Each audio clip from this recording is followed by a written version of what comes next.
Sa mabilis na pagresponde ng kapulisan sa isang insidente ng carnapping at bilang pagtugon sa direktiba ni PNP Chief Police General Nicolas Torre III, hingil sa 5-minute response time, agad na naaresto ng mga otoridad ang isang suspect na sangkot sa basag kotse modus sa loob lamang ng 2 minuto matapos ang insidente sa Mandaluyong City.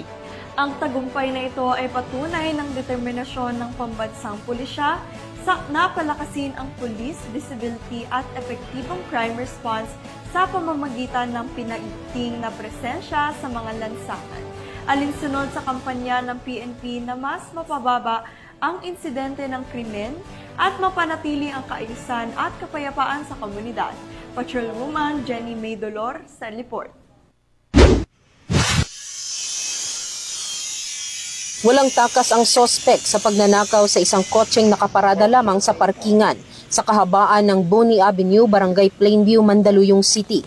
Binasag ng sospek ang bintana ng kotse gamit ang bato at kinuha ang mga kagamitan na nasa loob. Isang saksi ang agad na nag-report sa insidente kasama ang pagkakakilanlan ng sospek. Na agad namang narespondihan ng mga tauhan ng SWAT mula sa Mandaluyong City Police Station na nasa routine patrol sa nasabing lugar bilang bahagi ng pinalakas na visibility ng pulisya ng EPD at ang 5 minutes response time na ipinapatupad ng PNP para sa mabilis at epektibong tulong ng pulisya. Agad na kumilos ang mga kapulisan na nagresulta sa pagkakaaresto ng sospek na kinilalang si alias Lex, 43 anyos, residente ng Barangay Mauway, Mandaluyong City. Nabawi naman ang mga ninakaw na kagamitan. Agad pinagbigay alam ng kapulisan sa may-ari ng kotse ang pangyayari. Very na-appreciate ko po sobra yung pabilis na pag-action ng mga pulis. Kasi talagang hinanap nila ako kasi wala ako dun sa area nung pinangyari. So, ayun nga, talagang tinutuwa naman nila.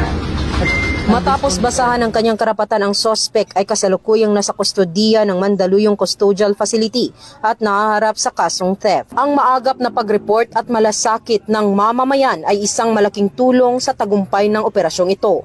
Ang patuloy na pagsuporta ng mamamayan at pakikiisa sa magagandang programa ng PNP ay magbibigay ng mas ligtas at payapang komunidad para sa lahat. Mula dito sa Eastern Police District, ako po ang inyong PNN correspondent, Patrolwoman Jenny May Dolor, alagad ng batas, tagataguyod ng Balitang Pulis.